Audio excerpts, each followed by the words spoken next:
Good morning. Have a wonderful day. ప్రియ సహోదరి సహోదరుడా, బహుశా ఈ లోకంలో మనం అనుభవించే కొన్ని కష్టాలు, కొన్ని ఇబ్బందులు బహుశా మనం పాపాన్ని ఎక్కువగా ప్రేమించడం వల్ల కావచ్చు.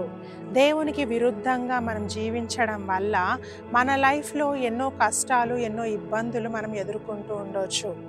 అయితే వాక్యం చెప్తా ఉంది, మనము ఒకవేళ ఆ పాపాన్ని విడిచిపెడితే, ఈరోజు ఏ పాపంలో అయితే నువ్వు జీవిస్తూ ఉన్నావో, ఏ పాపంలో అయితే నువ్వు ఎంజాయ్ చేస్తూ ఉన్నావో, ఏదైతే దేవునికి అయిష్టమైన దాన్ని నువ్వు ప్రేమిస్తూ ఉన్నావో, వాటిని నువ్వు విడిచిపెడితే దేవుడు నీ జీవితాన్ని అద్భుతంగా మార్చాలని ఇష్టపడతా ఉన్నాడు.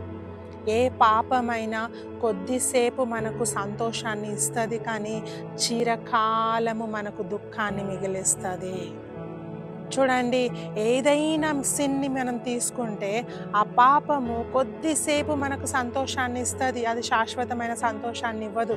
కానీ దేవుడిచ్చే సంతోషము, సమాధానము అది ఎటర్నల్, చిరకాలము ఉండేది. అది లోకం ఇవ్వలేనిది.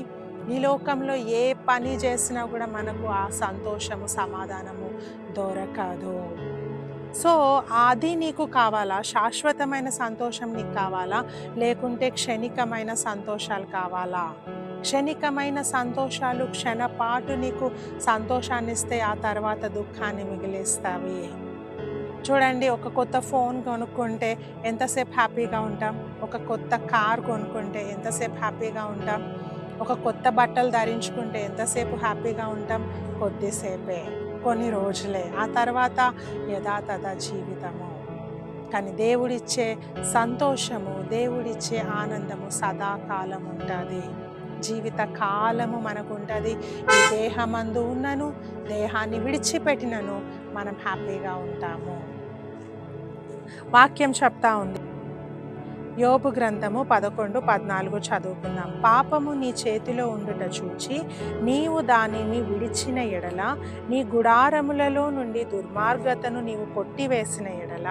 17 అప్పుడు నీ బ్రతుకు మధ్యాహ్న కాల తేజస్సు కంటే అధికముగా ప్రకాశించును, చీకటి కమ్మినను అది అరుణోదయము వలె కాంతిగా నుండును. హల్లెలూయా. నీ జీవితము మధ్యాహ్న కాల తేజస్సు కంటే అధికముగా ఉంటుందంట. అధికంగా నువ్వు ప్రకాశిస్తూ ఉంటావు. నువ్వు ఒక లైట్గా అందరికీ ఉంటావు.